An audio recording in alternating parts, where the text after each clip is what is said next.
સુરતના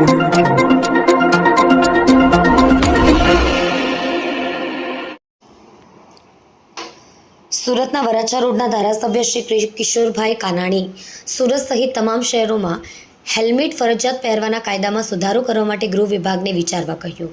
તેમણે આ માટે ગાંધીનગર ખાતે પ્રેસ કોન્ફરન્સ કરી હતી. તેમણે જણાવ્યું હતું કે હેલ્મેટનો કાયદો શહેરી વિસ્તારોમાં લોકોને મુશ્કેલીઓ ઊભો કરી રહ્યો છે અને તેમાં સુધારો થવો જોઈએ. ઉપરાંત તેમણે આ કાયદાઓને ફરજિયાત કરવાની માંગ કરી હતી. ટ્રાફિક અને પાર્કિંગની સમસ્યા. શહેરોમાં ટ્રાફિક અને પાર્કિંગની સમસ્યાને કારણે હેલ્મેટ ઉતારવા અને પહેરવામાં લોકોને મુશ્કેલીઓ પડે છે. નજીકના સ્થળોએ જવું. ઘણા લોકો નજીકના સ્થળોએ જવા માટે પણ હેલ્મેટ પહેરવું પડે છે, જે ઘણીવાર અસુવિધાજનક હોય છે. વધારે દંડ. હેલ્મેટ ન પહેરવા પર ભારે દંડ વસૂલવામાં આવે છે, જે સામાન્ય નાગરિકો માટે આર્થિક બોજ બની રહે છે. હેલ્મેટ ફરજિયાત બાબતે જે ગૃહ વિભાગે નિર્ણય કર્યો છે, ઘણા સમય પહેલા સુરતમાં પણ આ નિર્ણય લેવાયો છે. હમણાં 2 દિવસ પૂર્વ રાજકોટની અંદર પણ આ નિર્ણય લેવાયો. રાજકોટમાં લોકોના વિરોધનો સૂર ઉઠ્યો છે અને એના કારણે ત્યાંના ધારાસભ્યોએ ગૃહ રાજ્યમંત્રીને રજૂઆત કરી છે અને રજૂઆતના આધાર પર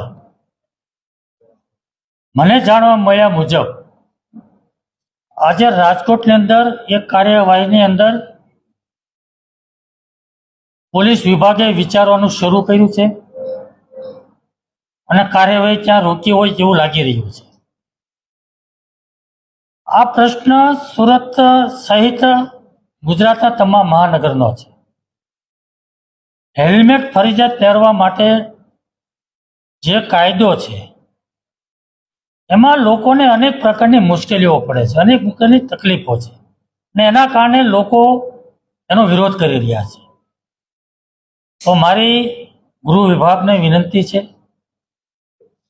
કે આ જે લોકોની રજૂઆતો આવે છે, જે લોકોનો વિરોધ થઈ રહ્યો છે અને રાજકોટમાં જે રીતે વિરોધ થયો અને ધારાસભ્યો જે રીતે રજૂઆતો કરી એ પ્રમાણે આખા એ ગુજરાતની અંદર બધા જ મહાનગરની અંદર બધા શહેરોની અંદર હેલ્મેટ માટેનો વિચાર આપણે ફરીવાર કરવો જોઈએ.